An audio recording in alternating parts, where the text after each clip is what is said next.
Saviez-vous qu'avant d'être un divertissement ou une passion, la peinture était avant tout un outil de foi et de prière? Une véritable Bible visuelle qui a façonné notre histoire pendant plus de 1000 ans. Imaginez-vous dans les catacombes de Rome où tout a commencé. Des symboles simples, tracés dans l'obscurité, nourrissaient l'espérance des premiers chrétiens. C'était le début d'une extraordinaire aventure artistique et spirituelle. À Byzance, l'art religieux prend une nouvelle dimension avec les icônes. Ces visages frontaux, aux regards pénétrants sur fond d'or ne sont pas de simples décorations, ils sont considérés comme des fenêtres vers le divin. Puis vient le Moyen-Âge où les cathédrales gothiques deviennent de véritables livres de pierre.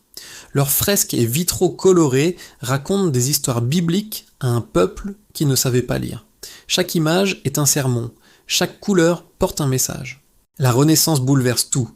Les artistes découvrent la perspective, maîtrisent la lumière et humanisent dans le sacré. Fra Angelico, Léonard de Vinci, Raphaël, leurs Vierges et leurs Christ nous touchent par leur grâce et leur émotion profondément humaine. Et que dire de Michel-Ange ? La chapelle Sixtine représente l'apogée de cet art où théologie et génie artistique fusionnent en une symphonie visuelle époustouflante. Le baroque du XVIIe siècle apporte son lot de dramaturgie. Caravage révolutionne la peinture religieuse avec ses clairs-obscurs saisissants, tandis que Rubens crée des œuvres monumentales débordantes d'énergie pour célébrer la foi catholique. Même si la peinture religieuse recule dans les pays protestants au profit d'autres genres, elle reste centrale dans de nombreuses régions. Au XIXe siècle, alors que la religion perd de son influence en Europe, certains artistes continuent d'explorer le sacré de manière plus personnelle et intime.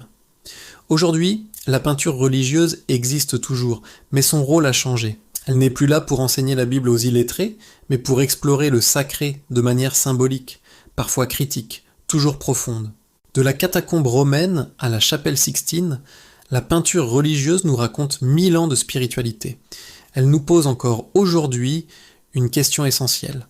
L'art n'a-t-il pas pour mission de nous élever au-dessus de nous-mêmes ? Si cette histoire de l'art sacré vous a passionné, n'hésitez pas à vous abonner à la chaîne et à partager cette vidéo.